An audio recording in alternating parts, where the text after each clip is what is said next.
Welcome back, everyone. Today we're gonna talk about Genesis 4, verse 20. And Adah bore Jabal.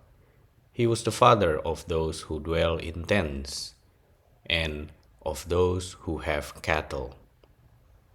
At first glance, this verse simply credits Jabal with being the originator of nomadic shepherding.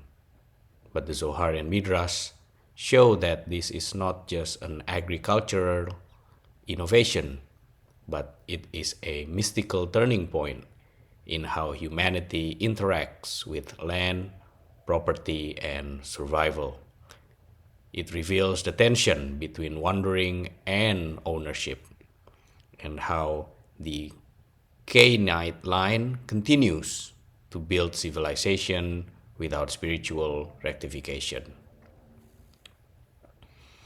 The first phrase we have, Adah bore Jabal, the first nomadic lord. Jabal means to bring or to carry.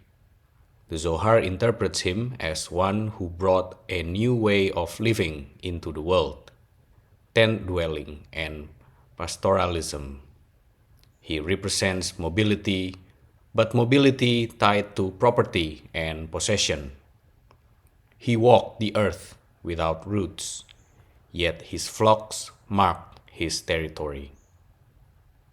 While Cain's curse was to be a restless wanderer, Jabal domesticated wandering, turning it into an economic system.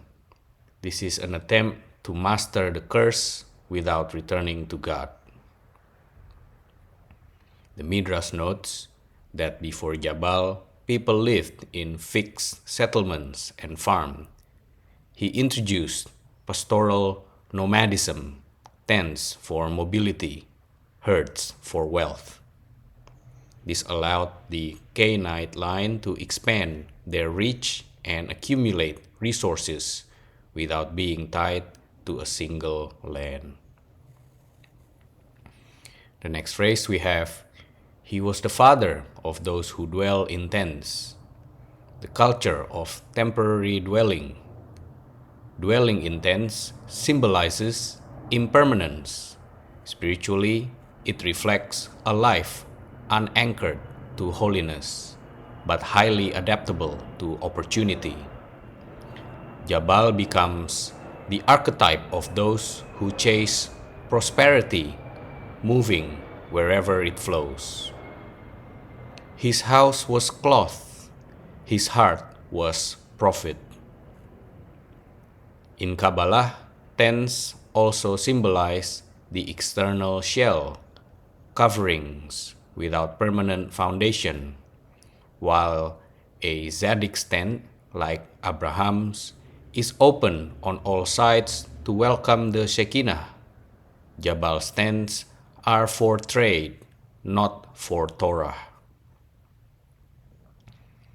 Midrash Bereshit Rabbah says, Jabal created a system of encampments where merchants, shepherds, and wanderers could gather, laying the seeds of transient marketplaces and trade fairs.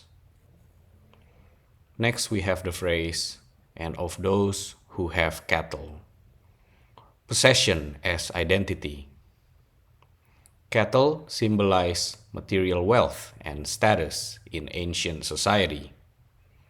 In the holy context, herds are raised with care, gratitude, and offering. But in the Canaanite line, livestock becomes an object of possession, a marker of dominance, and a source of pride. His cattle were his crown, but not his korban. By linking tent dwelling with cattle ownership, the verse shows how Jabal united mobility with wealth accumulation, effectively creating the first mobile economy. The Midrash criticizes that while Jabal was the father of herdsmen, he never offered sacrifices to God His hurts were for his own table, not the altar, marking another step in the Canaanite rejection of divine relationship. The Kabbalistic symbol behind the verse, mastering the curse without teshuvah. Cain was cursed to be a wandering fugitive. Jabal's innovation, portable homes, and mobile wealth was a way to embrace wandering without suffering it. But this is a false mastery. Instead of returning to God to lift the curse, he engineered a life where the curse appeared as a blessing. This reflects a recurring human temptation to fix spiritual problems with material solutions, building comfort in exile rather than seeking return to Eden. To summarize, Genesis 4, verse 20 names Jabal as the father of nomads and herdsmen. Both the Zohar and Midrash see him as the first master of organized wandering, turning Cain's curse into a profitable lifestyle, but without spiritual correction. The lesson from the verse, Jabal teaches that man can adapt to exile, even thrive in it.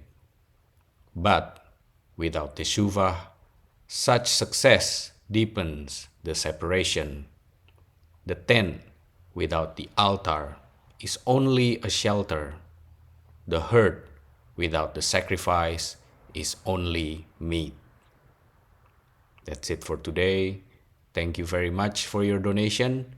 Be blessed, everyone, and I will see you on the next episode.